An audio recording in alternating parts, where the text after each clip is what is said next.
Hi guys, എല്ലാവർക്കും ഒരിക്കൽ കൂടി ചാനലിലേക്ക് സ്വാഗതം. അപ്പോൾ നമ്മളിന്ന് പ്ലാൻ ചെയ്തിരിക്കുന്നത് എന്താണെന്ന് വെച്ചാൽ റെനോൾട്ട് ട്രൈബറിനെ പറ്റി ഒരു ഡീറ്റെയിൽ ആയിട്ടുള്ള റിവ്യൂ, അതായത് അതിൻ്റെ മൈലേജ്, ബാക്കി കാര്യങ്ങൾ എല്ലാം ടോട്ടലായിട്ടുള്ള. അപ്പോൾ നമുക്ക് നേരെ വീഡിയോയിലേക്ക് പോകാം. Renault is A French multinational automotive company established in 1899.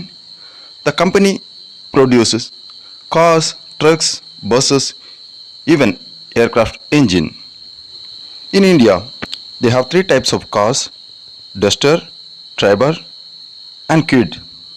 Today, we will talk about Triber.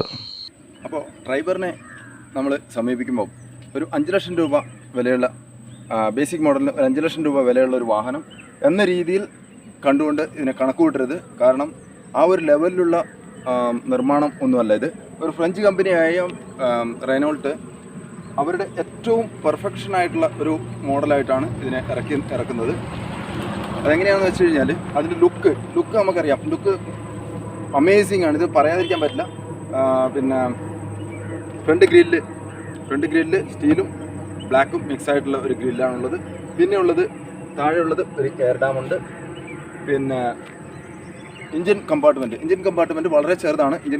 വളരെ ചെറുതെന്ന് പറഞ്ഞു കഴിഞ്ഞാൽ എഞ്ചിൻ കമ്പാർട്ട്മെൻറ്റ് ചുരുക്കി ഉള്ളിലെ സ്പേസ് കൂടുതൽ കൊടുക്കുക എന്നുള്ളതാണ് അവരുടെ ആ ഒരു നിർമ്മാണത്തിൻ്റെ ഒരു പ്രത്യേകത. അതുകൊണ്ട് തന്നെ ഈ വാഹനം ഉണ്ടാക്കുന്നതിന് മുമ്പേ കമ്പനി റോഡിൽ ഇറങ്ങുന്നതിന് മുമ്പേ തന്നെ കമ്പനി പറഞ്ഞിരുന്നു ഇത് ഒരു പെട്രോൾ എഞ്ചിൻ വേരിയൻറ്റ് മാത്രമേ വരുള്ളൂ, ഡീസൽ എഞ്ചിൻ വേരിയൻറ്റ് ഈ ഒരു വാഹനത്തിൽ ഉണ്ടാവില്ല എന്ന് പറഞ്ഞിരുന്നു. അതിൻ്റെ കാരണം എന്താണെന്ന് വെച്ച് കഴിഞ്ഞാൽ ഡീസൽ എഞ്ചിൻ ആകുമ്പോൾ എഞ്ചിൻ കുറച്ചുകൂടി വലുതാവും. അപ്പോൾ എഞ്ചിൻ കമ്പാർട്ട്മെൻറ്റ് കുറച്ചുകൂടി വലുതാക്കണം. അപ്പോൾ അതിനനുസരിച്ച് ഉള്ളിലെ സ്പേസ് കുറയും. അപ്പോൾ ഒരു 7 സീറ്ററിന് ആവശ്യമുള്ള കംപ്ലീറ്റ് സ്പേസ് ഉള്ളിൽ കൊടുക്കാൻ വേണ്ടിയിട്ട് ആവുന്ന രീതിയിൽ അവർ ശ്രമിച്ചിട്ടുണ്ട്. അതിലവർ വിജയിക്കുകയും ചെയ്തിട്ടുണ്ടെന്നുള്ളതാണ് എൻ്റെ ഒരു അഭിപ്രായം. അടുത്തതായിട്ട് എടുത്തു പറയേണ്ട ഒരു കാര്യം, ലോഗോ. വലിയൊരു ലോഗോ അവർ കൊടുത്തിട്ടുണ്ട്.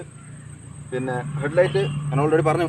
ഹെഡ്ലൈറ്റ് പകൽ കണ്ടു കഴിഞ്ഞാൽ, ഇപ്പോൾ വണ്ടി ഓഫാക്കിയിരിക്കുന്ന സമയത്ത് കണ്ടു കഴിഞ്ഞാൽ ഇതൊരു LED DRL ആണെന്നേ തോന്നുള്ളൂ. പക്ഷേ അതല്ല, അങ്ങനത്തെ സംഭവമില്ല. ഇത് DRL ഇവിടെയാണ് വരുന്നത്. ഇത് ഒരു പ്രൊജക്റ്റഡ് ഹെഡ്ലൈറ്റ് ആണ് എന്നുള്ളത് അവരുടെ ബേസ് മോഡൽ മുതൽ പ്രൊജക്റ്റഡ് ഹെഡ്ലാമ്പാണ് ഈ വാഹനത്തിൽ വരുന്നത്. 15 ഇഞ്ച് വീലും അതിനോട് ചേർന്ന് ബ്ലാക്ക് കളറിൽ വീലാർച്ചും, ആ വീലാർച്ചിൽ തന്നെ ഒരു ഇൻഡിക്കേറ്ററും ഫിറ്റ് ചെയ്തിട്ടുണ്ട്. ബോഡി കളേർഡ് ORVM ആണ്. അതുപോലെ ബോഡി കളേർഡ് ഡോർ ഹാൻഡിൽ. ഇനി സെക്കൻഡ് റോയിലുള്ള ഡോറിലാണ് നമ്മുടെ RXLൻ്റെ ബാഡ്ജിങ് കൊടുത്തിട്ടുള്ളത്. ഇനി എടുത്ത് പറയേണ്ടത് RXL മോഡലിൽ ഒരു വീൽ കപ്പ് കമ്പനി കൊടുക്കുന്നുണ്ട്. അത് ഒരു അലോയ് വീലിൻ്റെ ലുക്ക് കൊടുക്കുന്നുണ്ട്. പിന്നെ പുറകിൽ നിന്ന് നോക്കിക്കഴിഞ്ഞാൽ ട്രൈബറിൻ്റെ വലിയൊരു ലോഗോ, ലെഫ്റ്റ് സൈഡിൽ റെനോൾട്ടിൻ്റെ ലോഗോ, റൈറ്റ് സൈഡിൽ എനർജി സീരീസ് എഞ്ചിൻ്റെ പിന്നെ ECR എന്ന് പറയുന്ന ഒരു ലോഗോയും ഉണ്ട്.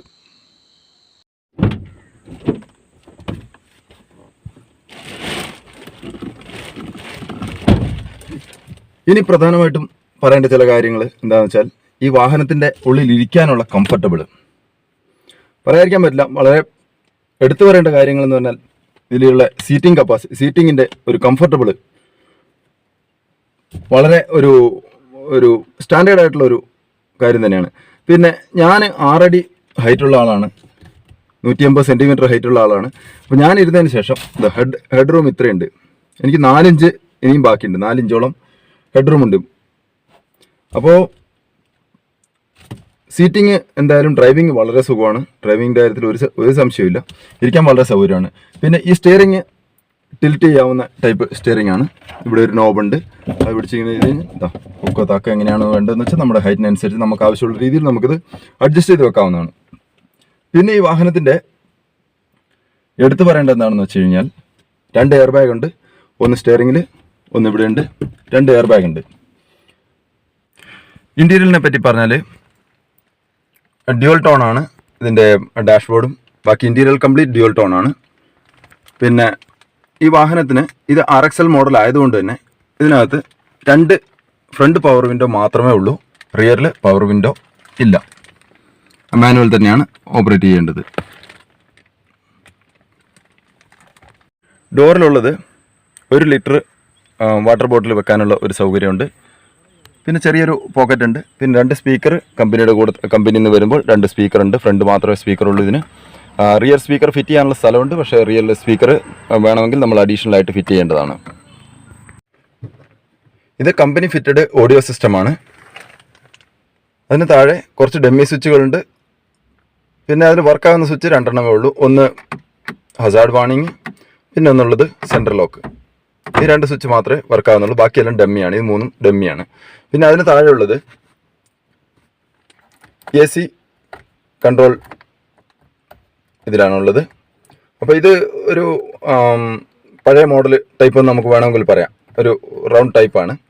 അതിന് നേരെ താഴെ ഒരു മൊബൈൽ നമുക്ക് സൂക്ഷിക്കാനുള്ള ഒരു സ്ഥലമുണ്ട്, സ്പേസ് ഉണ്ട്. അതിൻ്റെ താഴെയാണെങ്കിൽ നമുക്കൊരു സ്റ്റോറേജും കൂടി ഉണ്ട്. ഇത് അവിടെ തന്നെ ഒരു ചാർജിങ് പോയിന്റ് ഉണ്ട്. അപ്പോൾ ഇത്രയാണ് സ്റ്റോറേജ് ഇപ്പോൾ ഉള്ളത് ഇതിൽ ഉള്ളത്. പിന്നെ ഉള്ളതെന്ന് പറഞ്ഞാൽ ഒരു കൂൾഡ് ഗ്ലൗ ബോക്സ് ഉണ്ട്. അതിതാണ് കൂൾഡ് ഗ്ലൗ ബോക്സ്. പിന്നെ 2 കപ്പ് ഹോൾഡർ ഉണ്ട്. കപ്പ് ഹോൾഡറിൽ ഞാൻ മൈക്കും സാധനങ്ങളൊക്കെയാണ് ഇട്ടിട്ടുള്ള കോയിൻസുമാണ്.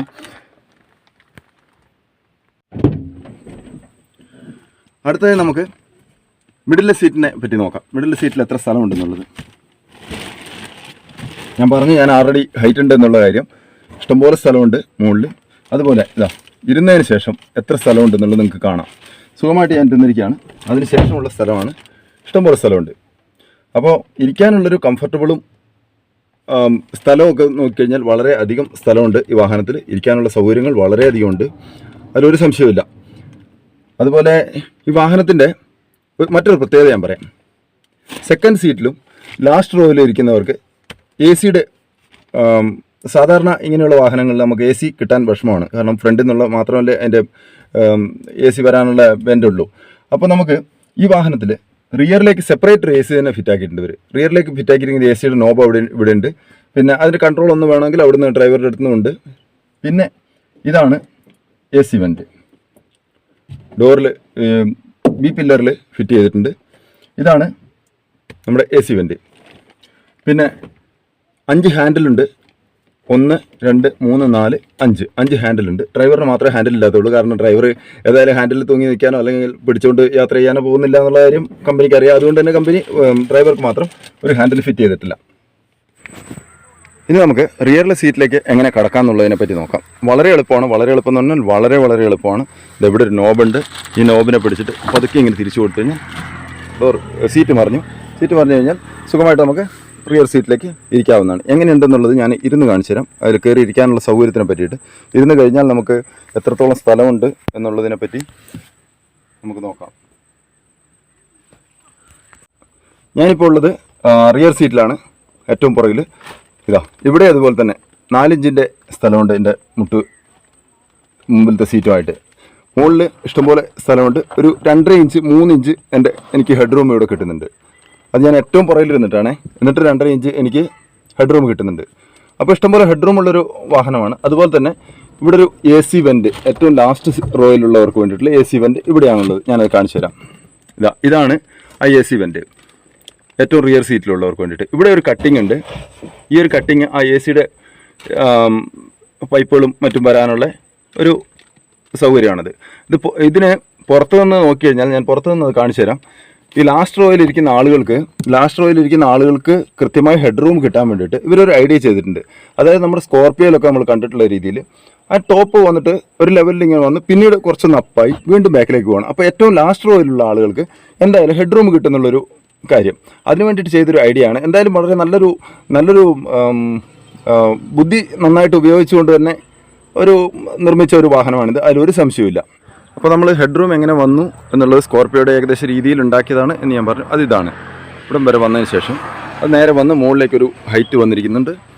അപ്പോൾ അതുകൊണ്ട് ഏറ്റവും റിയർ സീറ്റിലിരിക്കുന്നവർക്ക് ഇഷ്ടം പോലെ ഹെഡ് റൂം കിട്ടുന്നുണ്ട്.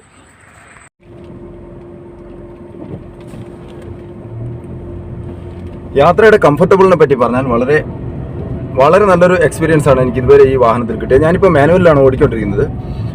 AMT ആണ് ഗിയർ ബോക്സ്, എങ്കിൽ തന്നെ ഞാനിപ്പം മാനുവലിലാണ് ഓടിക്കൊണ്ടിരിക്കുന്നത്. വളരെ നല്ല സ്മൂത്ത് ആയിട്ടുള്ള ഒരു റണ്ണിങ് ആണ് വാഹനം. നമ്മൾ ഇപ്പം 3ാമത്തെ ഗിയറിൽ നിന്ന് 4ാമത്തെ ഗിയറിൽ ഇടാൻ സമയമായില്ല. അതിന് മുമ്പ് നമ്മൾ ഗിയർ തട്ടിയിട്ട് കഴിഞ്ഞാൽ വീഴില്ല, ഒരു കാരണവശാലും വീഴില്ല. ചെറിയൊരു ഒരു ബീപ്പ് സൗണ്ട് മാത്രം നമുക്ക് കേൾക്കാം. ഇപ്പം 4ാമത്തെ ഗിയറിലേക്ക് ഞാൻ തട്ടിയിട്ട് കഴിഞ്ഞു, കുഴപ്പമൊന്നുമില്ല. ഇപ്പോൾ കേട്ടില്ല. ഇതാണ് 5ാമത്തെ ഗിയറിലേക്ക് ഇടാനുള്ള ടൈം ആവുന്നതിന് മുമ്പ് ഞാൻ ഗിയർ ഇട്ട് കഴിഞ്ഞാൽ ഇങ്ങനത്തെ സൗണ്ട് കേൾക്കും. ഇത്രയേ ഉള്ളൂ.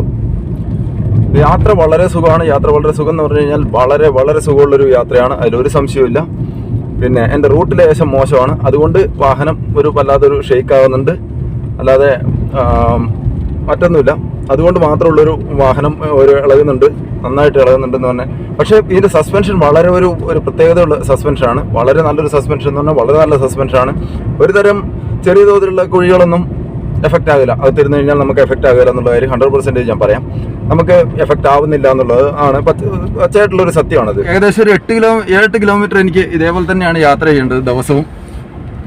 അപ്പോൾ ഈ റൂട്ടിൽ എനിക്ക് എത്ര മൈലേജ് കിട്ടുന്നുണ്ട് എന്നൊരു ചോദ്യമുണ്ട് എല്ലാവർക്കും. കാരണം എന്ന് പറഞ്ഞാൽ റോഡ് വളരെ മോശമാണ്. പിന്നെ രണ്ടാമത് പണി നടന്നുകൊണ്ടിരിക്കുന്നു. അപ്പോൾ എനിക്ക് എന്തായാലും വളരെ സ്ലോയിലേ ഈ റൂട്ടിലൂടെ പോകാൻ പറ്റുള്ളൂ. ആ ഒരൊറ്റ കാരണം കൊണ്ട് തന്നെ മൈലേജ് ഷോർട്ടാണ്. എന്നാൽ ഞാൻ എൻ്റെ കൃത്യമായിട്ടുള്ള മൈലേജ് ഞാൻ നിങ്ങൾക്ക് ഫോട്ടോ അടക്കം അല്ലെങ്കിൽ വീഡിയോ തന്നെ കാണിച്ചു തരാം. എത്ര കിലോമീറ്റർ മൈലേജ് എനിക്ക് ഇവിടെ കിട്ടുന്നുണ്ട്. എൻ്റെ വണ്ടി ഏകദേശം 1420 കിലോമീറ്റർ, 1416 കിലോമീറ്റർ ആണ് ഇപ്പോൾ കാണിക്കുന്നത്. അപ്പോൾ ഇതാ ഇനി അങ്ങോട്ടുള്ളതെല്ലാം കയറ്റവും ഇറക്കമൊക്കെയുള്ള റോഡാണ്. ഈ റോഡിൽ എനിക്ക് എത്ര മൈലേജ് കിട്ടുന്നുണ്ട് എന്നുള്ളതാണ് ഒരു ചോദ്യം. സാധാരണ എല്ലാവർക്കും ഉണ്ടാകാവുന്ന ചോദ്യമാണ്, ഈ റോഡിൽ മൈലേജ് ഉണ്ടാവില്ലല്ലോ എന്നുള്ളത്. എത്ര കിലോമീറ്റർ മൈലേജ് ഉണ്ട് എന്നുള്ളത് നമുക്കിപ്പോൾ നോക്കാം. ഇതാണ് എൻ്റെ അവസ്ഥ. ഇപ്പോൾ ഇനിയിപ്പോൾ ഈ ലോറി ഇവിടുന്ന് മാറ്റിയാൽ മാത്രമേ എനിക്ക് മുമ്പോട്ട് പോകാൻ പറ്റുള്ളൂ. അപ്പോൾ ഇങ്ങനെയൊക്കെയുള്ള റൂട്ടിലൂടെയാണ് ഞാൻ യാത്ര ചെയ്തുകൊണ്ടിരിക്കുന്നത്. അപ്പോൾ ഈ റൂട്ടിലുള്ള മൈലേജാണ് ഞാൻ നിങ്ങൾക്ക് കാണിച്ചു തരാൻ വേണ്ടി പോകുന്നത്. വാഹനത്തിൻ്റെ എൻജിനെ പറ്റി പറഞ്ഞു കഴിഞ്ഞാൽ 1000cc എൻജിനാണ്. അത് എനർജി സീരീസ് എന്ന് പറയുന്ന ഒരു എൻജിനാണിത്. പിന്നെ gear box 5 speed AMT gear box ആണ്. ഇനി length of this vehicle is 3990 millimeter, width 1934, height 1662 mm. വാഹനത്തിൻ്റെ നെഗറ്റീവ് ഫാക്ട് എന്താണെന്ന് വെച്ച് കഴിഞ്ഞാൽ, ഈ വാഹനത്തിന് ഫോഗ് ലാമ്പ് ഫിറ്റ് ചെയ്യാൻ ശരിക്കും ഒരു സ്ഥലമില്ല. ഫോഗ് ലാമ്പ് അല്ലെങ്കിൽ കമ്പനിയിൽ നിന്ന് വരുന്നില്ല എന്നുള്ളതാണ് ഒരു നെഗറ്റീവ് പോയിന്റ്. രണ്ടാമത്തെ നെഗറ്റീവ് പോയിന്റ് എന്താണെന്ന് വെച്ച് കഴിഞ്ഞാൽ, റിയർ വീലിന് മുകളിൽ എന്തായാലും ഒരു മഡ് ഫ്ലാപ്പ് വേണ്ടതാണ്. മഡ് ഫ്ലാപ്പ് ഇല്ലാത്തത് കൊണ്ട് ചെളി അടിച്ച് കയറുന്നുണ്ട്. ആ ചെളി അടിച്ച് കയറുന്നത് നമ്മുടെ റിയർ ബമ്പറിൻ്റെ ഇടയ്ക്കൂടെ, മഴ സമയത്തൊക്കെ വണ്ടി ഓടുകയാണെങ്കിൽ റിയർ ബമ്പറിൻ്റെ ഇടയ്ക്കൂടെയൊക്കെ ആ ചെളി പുറത്തേക്ക് കാണാൻ പറ്റുന്നുണ്ട്. അപ്പോൾ അതാണ് ഈ വാഹനത്തിൻ്റെ ഒരു നെഗറ്റീവ് പോയിന്റ് ഞാൻ കണ്ടുപിടിച്ചത്. മറ്റു കാര്യമായ നെഗറ്റീവ് പോയിന്റുകളൊന്നും പറയാനില്ല.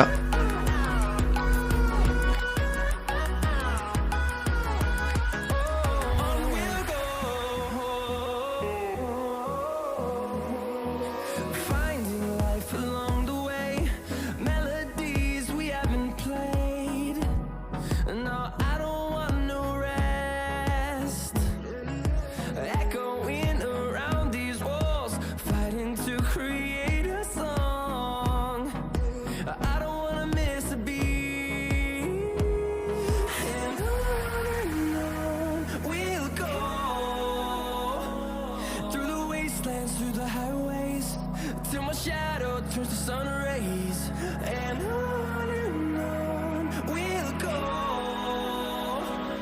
through the wastelands, through the highways, and on we'll go.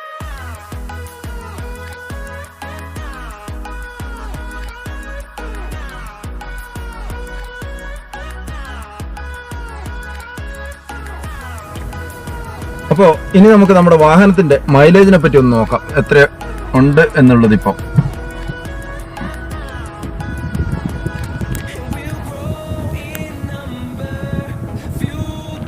14.8 kilometre per litre ആണ് മൈലേജ് കാണിക്കുന്നത്. ഇപ്പോൾ കാണിക്കുന്നത് ഇതാ, ഞാനുള്ള അതേ സ്ഥലത്ത് തന്നെയാണ്. അപ്പോൾ മൈലേജിൻ്റെ കാര്യത്തിൽ യാതൊരു വിട്ടുവീഴ്ചയില്ല എന്നുള്ള കാര്യത്തിൽ ഉറപ്പാണ്. മറ്റൊരു കാര്യം എന്താണെന്ന് വെച്ചാൽ, ഇതിൻ്റെ ഏറ്റവും റിയറിലുള്ള ആ സീറ്റ് എടുത്തു മാറ്റുക എന്ന് പറഞ്ഞാൽ ഏത് ചെറിയ കുട്ടിക്ക് വരെ എടുത്തു മാറ്റുക എന്നുള്ളതാണ്. റിയറിലെ 2 സീറ്റ് 50-50 ആയിട്ടാണ് അതുള്ളത്. അത് എടുത്തു മാറ്റുക എന്ന് പറഞ്ഞാൽ ഏത് ചെറിയ കുട്ടിക്ക് വരെ എടുത്തു മാറ്റാൻ പറ്റും. കാരണം എൻ്റെ മോള് എങ്ങനെ എടുത്തു മാറ്റുന്നു എന്നുള്ളത് ഞാനിപ്പോൾ കാണിച്ചു തരാം. അപ്പം വളരെ എളുപ്പത്തിൽ ആർക്കും എടുത്തു മാറ്റാവുന്ന, പെണ്ണുങ്ങൾക്കോ കുട്ടികൾക്കോ വരെ എടുത്തു മാറ്റാവുന്ന തരത്തിലുള്ള ഒരു സീറ്റാണ് പുറകിൽ ഫിറ്റ് ചെയ്തിരിക്കുന്നത്. വളരെ ഈസി ആയിട്ട് നമുക്ക് എടുത്ത് വീട്ടിൽ വെക്കാം. ഹെവി ആയിട്ടുള്ള ഒരു വെയിറ്റ് ഇല്ല, അതുപോലെ നെറ്റ് ബോൾട്ട് സിസ്റ്റം ഇല്ല, വെറും ക്ലിപ്പ് സിസ്റ്റം മാത്രമേ ഉള്ളൂ. അതാണ് ഇതിൻ്റെ എനിക്ക് ഏറ്റവും ഇഷ്ടപ്പെട്ടൊരു സംഗതിയിൽപ്പെട്ട ഒരു കാര്യമാണത്. അപ്പോൾ ഞാൻ പറഞ്ഞില്ലേ കുട്ടികൾക്ക് വരെ സീറ്റ് എടുത്തു മാറ്റാൻ പറ്റുന്നു. അപ്പോൾ ഇതാ നോക്ക്, എൻ്റെ മോള് എങ്ങനെയാണ് സീറ്റ് എടുത്ത് മാറ്റുന്നത് നോക്കാം.